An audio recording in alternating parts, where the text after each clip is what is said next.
Hello, in this video we're going to see why are there many gods in Hinduism.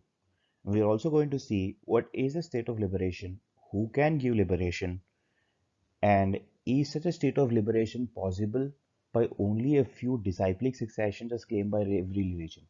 That's to say, every religion says that I am only the way to liberation. So we are going to produce some scientific and also scriptural evidences to prove the same. So first thing is Ganesha Atharva Sirsha Upanishad. So in this Upanishad, Ganesha is mentioned as the sole creator of universe, as the sole preserver of the universe, and as also the sole destroyer of the universe. The translation is given by Rama Ramanujacharya, a person from Sri Matam, which follows the Ramanuja Sampradaya. We have also given the links and upload links from where this has taken and also the website of the organization. So here Ganesha is mentioned as the creator, preserver, and the destroyer of the universe. So here again, any kind of shloka that we believed is followed by a person who has actually preached it. So here we talk about Datta Sampradaya. There was a person called Narahari who was born to Madhav and Amba. When he was born, he did not cry, but he uttered Omkara till the age of 7. So his parents were worried that he wouldn't be able to speak because he was not crying at all. Just to remove the worry of his parents, he touched a copper vessel and turned it into gold. And he gestured to his parents to perform his thread ceremony so that he would be a normal boy. So his parents performed his thread ceremony at the age of 8. When they performed his thread ceremony, he immediately chanted the Rig, Yajur, and Samaveda without ever being taught before. And after after showing his great uh, intellectual capacity, he also cures the disability of his brothers. His brothers were disabled. He cures their disability and he takes sannyasa. So, before taking sannyasa, he reminds his mother that in his previous life, his mother has worshipped Lord Dattatreya, and Lord Dattatreya has given a benediction that he would be born as a son to Amba, and hence Narahari was born to them. Narahari is also called as Shri Guru, is worshipped as an incarnation of Dattatreya in Kali Yuga, and his temple is in Gangapur in Karnataka. This is a story which is taken from Sri Guru Charitra. So again, we are going to talk about few more things like Narada and Parvati were mentioned as supreme beings despite the fact that they had previous lives.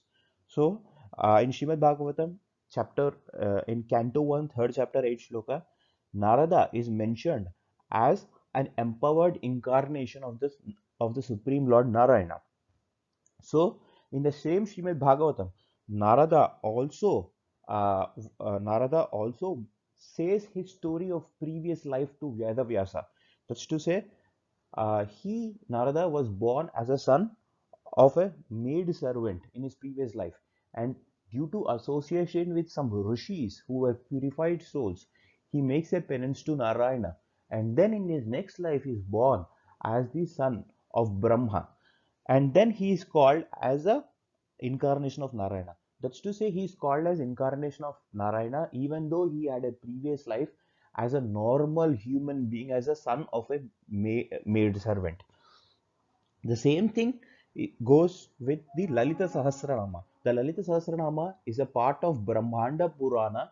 It is in Uttarakanda of Brahmanda Purana, wherein Lord Haigriva actually gives the Upadesha of Lalita Sahasranama to a great sage called Agastya Muni, wherein even Goddess Parvati is claimed as supreme being by Haigriva himself. As you know, Haigriva is himself an incarnation of Narayana. He says, Srishtigati Brahmarupa Goptri Govindarupini Samharini Rudrarupa. It means to say the goddess performs creation in the form of Brahma, maintenance in the form of Govinda, and destruction in the form of Rudra. So these names basically come in 264 to 269 in Lalita Sahasranama. The same Haigriva, who is an incarnation of Narayana, speaks also about the previous life of Parvati, wherein she was born as Sati. He calls Dakshayani, who was the daughter of Daksha, Daksha Yagna Vinashini, who actually was responsible for the destruction of the sacrifice which was made by Daksha. So everybody knows that Sati has given her life in the Daksha sacrifice, and she was reborn as Parvati and was married to Lord Shiva. But Haigreva mentions both of them, and in the present life, he calls her as supreme being, that one person who does creation in the form of Brahma, maintenance in the form of Govinda, and destruction in the form of Rudra. So many spiritual organizations do believe in Brahmanda Purana. We are going to give some references of those spiritual organizations that do believe uh, in Brahmanda Purana. So again, Swami Samarth is a continuation of the Datta Sampradaya. We have earlier talked about Sri Guru who actually started the Datta Sampradaya. So once what happened is when Swami Samarth was actually sitting in a cave and was holding philosophical discussions in Himalayan regions, two tigers were sitting at the entrance, were keenly listening to the discussions. So listening to the speech of Sri Swami Samarth would obviously charm all the ascetics present there. By then, the kind glance of Swami Samarth fell on these two tigers at the entrance and they are listening. Who were listening? He spoke to the tigers directly. Scholars, why are you sitting at the entrance? You ride on an elephant and go on obtaining certificates of victory. To this, the tigers replied. The tigers actually remembered their previous lives due to grace of Swami Samarth, who replied, Maharaj, by your kind darshan, we have been blessed.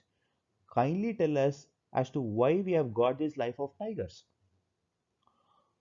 And then Sri Swami Sambat speaks that in your previous life you amassed knowledge by learning, but you also became very arrogant and harassed saints and Brahmins alike to such an extent that you even managed to get victory certificates by defeating them.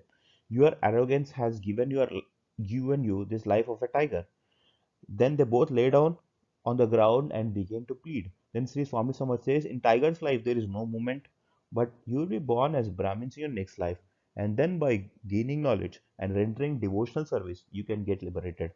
So this is a story wherein Sri Swami Samarth, by his kind grace, evokes the previous life's memories of the tigers and grants them a wish that they would be born in the next life as Brahmins, wherein they would render devotional service and then get liberated. Third. So the next slide shows this about is a passage from Skanda Purana wherein Subramanya or Skanda, Subramanya is also called as Skanda, he is the son of Lord Shiva, wherein he speaks the same way as Sri Krishna in Bhagavad Gita.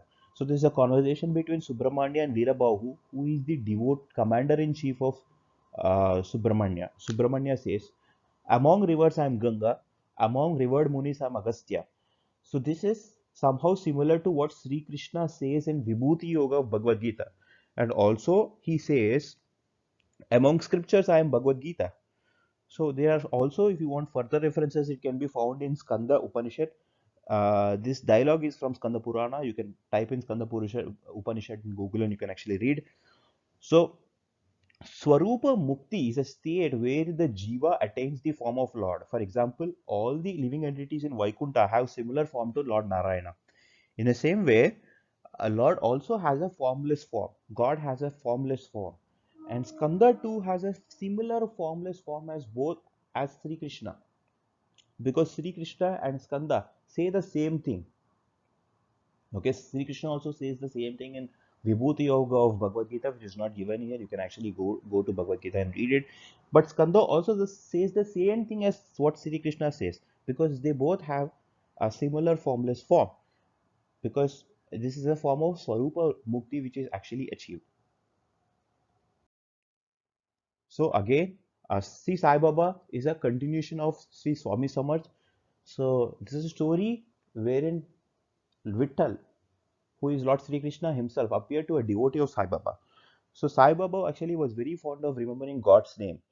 He always uttered Allah Malik because Sai Baba was such a person wherein many religions used to visit him, and he used to make others sing the name of God. So there was something called as Nama Saptaha, wherein God's name was chanted continuously for 7 days. So once he asked a person called Dasaganu to do Nama Saptaha, to chant the name of Lord Sri Krishna for 7 days. He replied, Dasaguru replied that he would do it, But he wanted an assurance that on the seventh day, Lord Vittal, who is Lord Sri Krishna himself, should appear to him on the seventh day. So Sri Sai Baba placed his hand on Sri Dasganu's chest, assuring him that Vittal would appear, but the devotee must be earnest and devout. That means to say he must be honest in performing the Nama Saptaha of Lord Sri Krishna.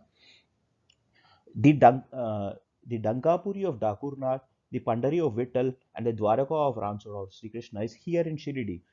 So, Dashagunu performs the Nama Saptaha as what Sri Sai Baba has said. And after the Saptaha was over, Lord Sri Krishna has actually manifested in the following manner. So again, the person was sitting in a meditation after bath, and he saw Sri Vittal in his vision. So once he has seen Lord Sri Krishna in his vision, he immediately runs to Sai Baba, he immediately runs to Sai Baba to share the news that he has actually seen Lord Sri Krishna in his vision. So once he goes to Sai Baba immediately asks him point blank because he already knows that he has got the vision. That did Vittal Patil come to you? Did Sri Krishna come to you? Did you see him? He's a very truant person. Catch him firmly, otherwise he will run away. So Sri Sai Baba already knew that this person had a vision of Sri Krishna, and so he asks him point blank because he has already promised to him that if you do the Nama Saptaha carefully for 7 days with honesty and devoutness, you would definitely get the vision of Sri Krishna. So it happens that a hawker actually comes to sell these pictures of Sri Krishna, who is also called as Vithoba. So this because this picture actually tallied with a figure that appeared in his vision, he remembers Sri Sai Baba's words, and he actually buys the picture and he keeps it near him. So Sri Sai Baba's place was open to every kind of a class, every kind of creed and religion, every kind of people like people who had diseases like lepers used to come to him.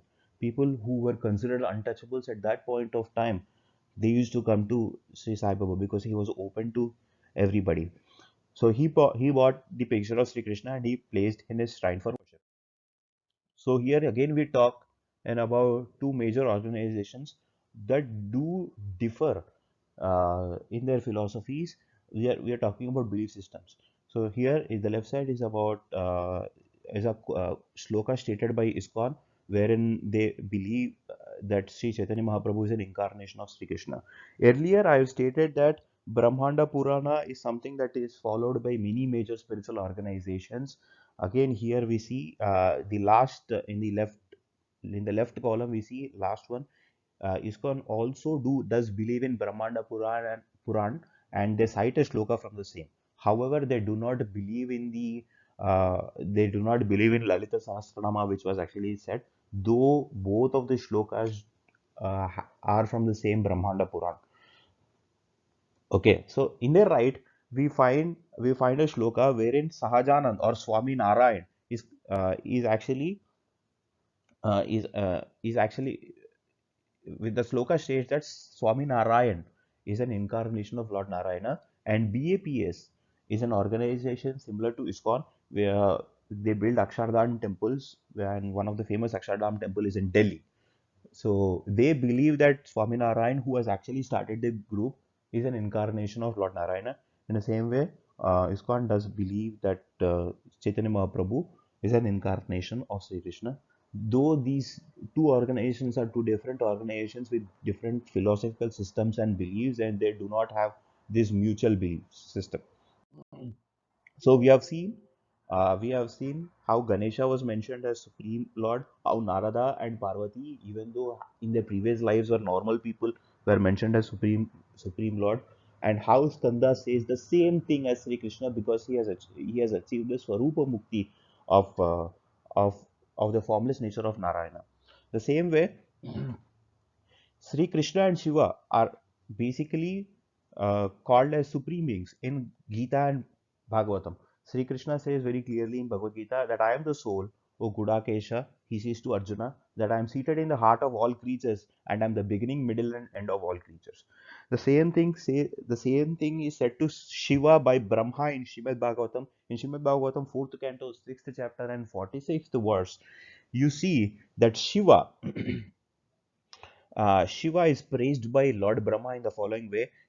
Brahma says to Shiva like this: My dear Lord, devotees who are fully dedicated their lives unto your lotus feet certainly observe your presence as Paramatma in each and every being, and as such, they do not differentiate between one living entity and another. Such living entities treat all other living entities equally. They never become overwhelmed by anger like animals who can see nothing without differentiation. So Shiva is considered as Paramatman who is present in every being by Brahma as per Srimad Bhagavatam. Okay, so Sri Krishna also says the same way that he is that person who is situated as Paramatman in every being. He says the same thing to Arjuna. That characteristic of being the Paramatman in every being, Shiva also has, wherein Lord Brahma says the same thing to Shiva. Now again we take few verses from Shiva Sahasranama. The Shiva Sahasranama is told by Krishna to Yudhishthira and is present in Anushasanika Parva in Mahabharata. We see that Lalita Sahasranama, Parvati, who is wife of Lord Shiva, her Sahasranama is also told by Lord Haigriva, who is an incarnation of Narayana, to Agastya. In the same way, the Shiva Sahasranama is also told by Sri Krishna to Yudhishthira and is present in Anushasanika Parva.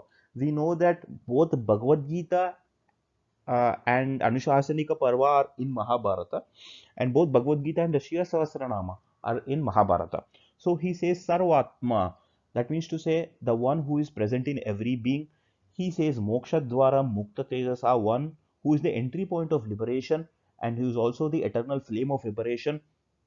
Ad Adantyalaya Kartacha.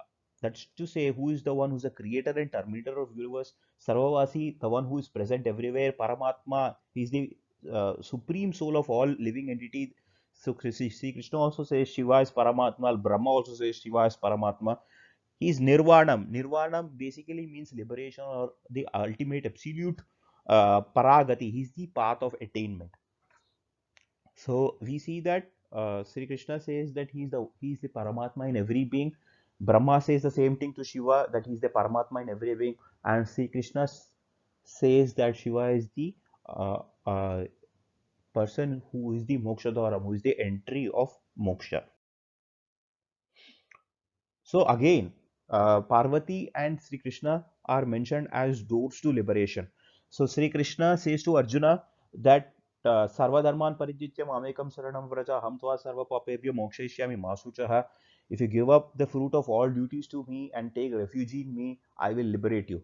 The same Narayana in the form of Haigriva says the same thing to Parvati, that he calls Parvati as Muktida, the goddess who is the giver of liberation. Mukti Rupini, the goddess who is the personification of liberation, Mukti Nilaya, the goddess who is the seat of liberation, and Nirvana Sukadayini, the goddess who gives the happiness of liberation. So Narayana calls himself as a liberator. Narayana says he will give liberation. Narayana says Shiva also will give liberation in Siya Sahasranama. The same Narayana says that goddess Parvati or Lalita gives the same liberation in Brahmanda Purana as per Agastya. But many of spiritual organizations do not believe uh, Parvati as a liberator. Some do not believe Shiva as a liberator. Some only believe Sri Krishna as a liberator. There are different interpretations of Shastra which we are also going to see. So, what exactly is the state of liberation? What a person achieves when he has actually achieved this state of liberation. So, let us again see this. In Srimad Bhagavatam, Lord Brahma says to Shiva, we have already seen this, that those people who actually dedicate their lives to Shiva see Shiva as the Paramatman of every being. So, we can see the leftmost column. You can actually read that, pause the video and read that, but we have already seen that Shiva is considered as the Paramatman of every being. So, in a similar state, Sai Baba says, Sai Baba expounded in many times as to who is he. So Sai Baba says, who is he actually? So he says, you need not go far or anywhere in search of me. Leaving your name and form, there exists in you as well as in all beings a sense of being or consciousness. That is myself. Knowing this, you will see me inside yourself as well as in every being. So he says, if you want to search for me, you need not go anywhere. If you remove your name and form inside you and every single being, there is a sense of consciousness which is present, which is Sai Baba himself. If you actually see that, you will see me within yourself and within every other being. This is very similar to what Brahma says to Shiva. The same thing Sri Ramana Maharshi says. Once four ladies actually came to Ramana Maharshi's ashram, and they sat in front of Sri Ramana Maharshi. One of them, an American lady, asked Sri Ramana Maharshi, can we have your grace for our spiritual development? So Ramana Maharshi replied, if you had not the grace, you wouldn't have come here. That's to say, if you do not have the grace of me, you wouldn't have actually come here. Then the lady said, I am going back to America. Will you come there? So because the lady was going back to America, she requests Bhagwan to come there. So Bhagwan, with a smile on his face and a tone expressing certainty, replied, I am already there. I am above time and space. That's to say, even though Ramana Maharshi was residing in a place in Tiruvannamalai in Tamil Nadu, the lady comes and asks, uh, the requests Ramana Maharshi to come to America. But though he is staying in Tiruvannamalai in Tamil Nadu, he says that I am already there in America because I am beyond time and space. That's to say, they attain all pervading nature and they can be everywhere. Okay, so here we see the state of three liberated beings as per Srimad Bhagavatam. One is the Navayogindras. The Navayogindras are basically liberated souls who can travel freely to planets of demigods and any other planet. Uh, so no mundane force basically can check their free movement, and they can travel exactly as their wish. Okay, so Navayogindars are those people who are highest devotees of Narayana as per 11th canto of Srimad Bhagavatam, and they are free to move to any loka and reside anywhere.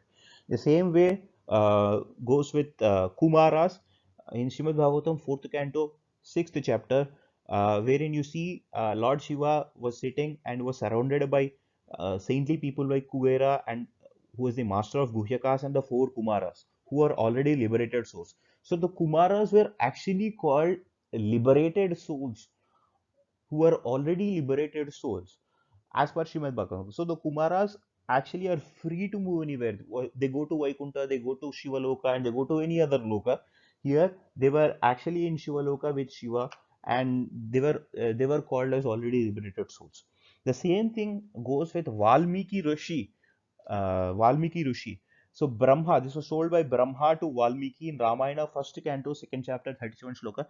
As long as Rama's legend, authored by you, flourishes, till then you will flourish in lokas above, in the lokas below, and even in my Adobe, namely the Adobe of Brahma.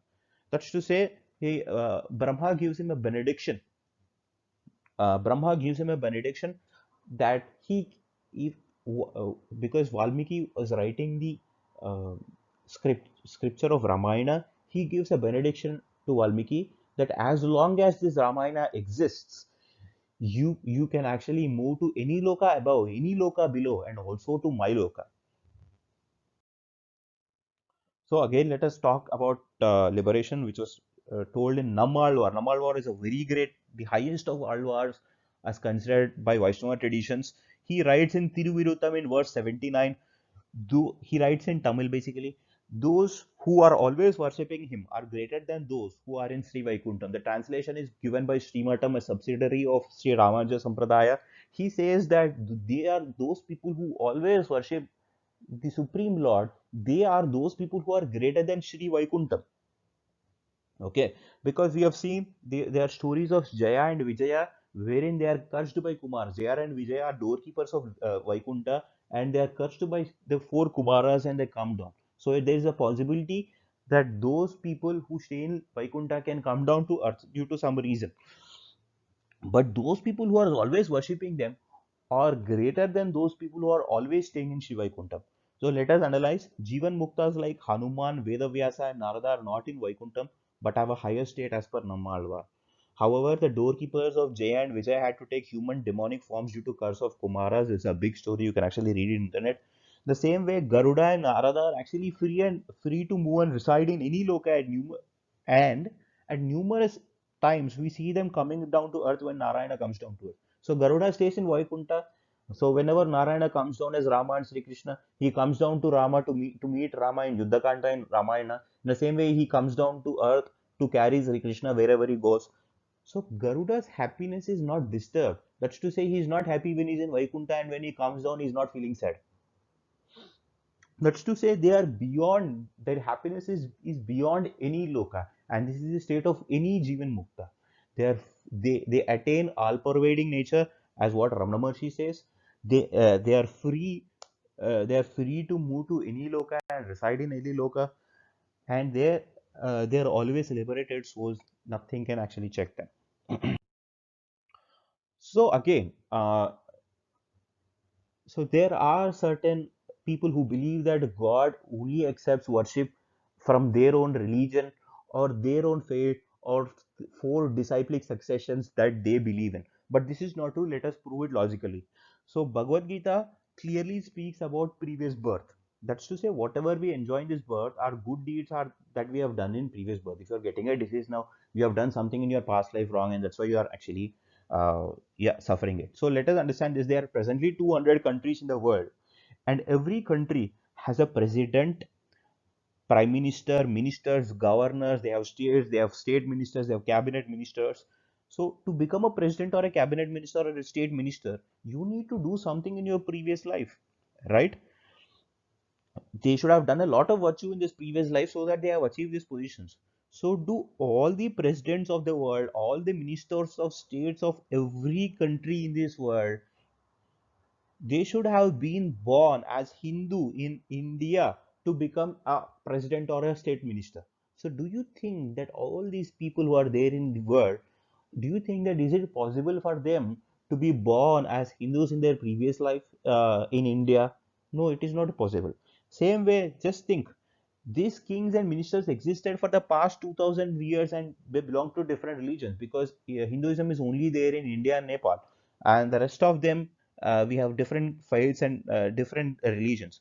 So for the past 2000 years, all the kings born, all the ministers born, all the chief ministers, all the governors which are born should have been born in India as Hindu in their previous life to actually achieve that position, which is not possible.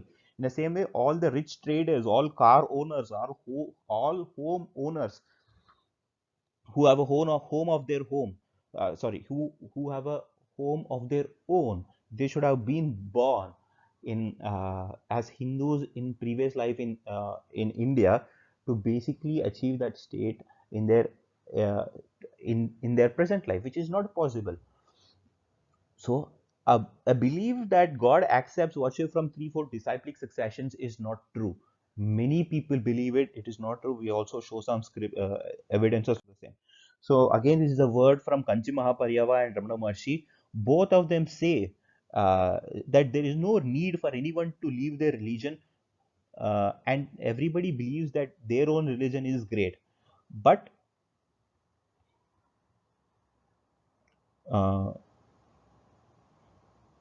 there is no need for anybody to change the religion. In the same way, that which is only one is only one. Some call it Shakti, Shiva, or Vishnu, or Jesus, or Allah. People may give it many names. What does it matter if they were different?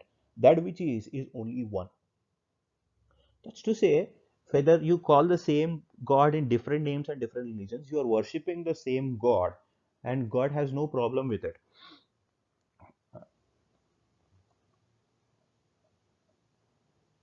So Paramacharya actually stresses the point that there is in fact no such need for anybody to leave the religion of their birth for another. So he is against conversion, wherein he says there is no need to leave the religion of their birth for another. So again, here in the last slide, we talk about different interpretations of the scriptures, which led to formation of different groups within Hinduism itself. So the Vedas and Puranas have different interpretations. For example, Hinduism consisted of different sects like Vaishnavism, Shaivism, Shaktism, based on different interpretations they had. And even in, so suppose you take Vaishnavism only. In Vaishnavism also there were many subsects like Sri Vaishnava and Gaudiya Vaishnava and so many other kinds of subsects. So even in Shaivism there were four different subsects like Lingayat, etc. So, because of different interpretations drawn by people from scriptures, different forms of groups were formed. And these groups are basically rival groups. That's to say, a person who believes in Shaivism is a rival to a person who believes in Vaishnavism. Now, let us understand that even in the same subsect of Vaishnavism, there are differences. For example, ISKCON basically attributes they believe that their gurus are descendants from Madhvacharya. That's to say, they have learned whatever they have learned, the scripture that they have presented is from Madhvacharya. But Madhvacharya also established a mutt, and the scholars in that mutt do say that what ISKCON says is wrong, as most of the ISKCON's literature does not tally with what Madhvacharya says. And they have given a very good clarification that the Tattvavada of what Madhvacharya has written and what ISKCON preaches is completely different. So you understand that both are Vaishnavite groups, and even though they are Vaishnavite groups, they have philosophical differences. So understand the philosophy of a particular spiritual organization before accepting them, because not every spiritual organization does accept whatever is spoken in the presentation. So the link for what the original descendants of Madhvacharya have written on ISKCON is basically given. While the Indian Constitution has basically given the right to follow any religion, people who who read a particular religion in depth do tend to reject other interpretations as rivals. So do understand this. We found that even in the same subsect of similar Vaishnavism, there are so many differences. You can understand what is the possible problem of others. So thank you so much for listening to us. Hope this mattered to you.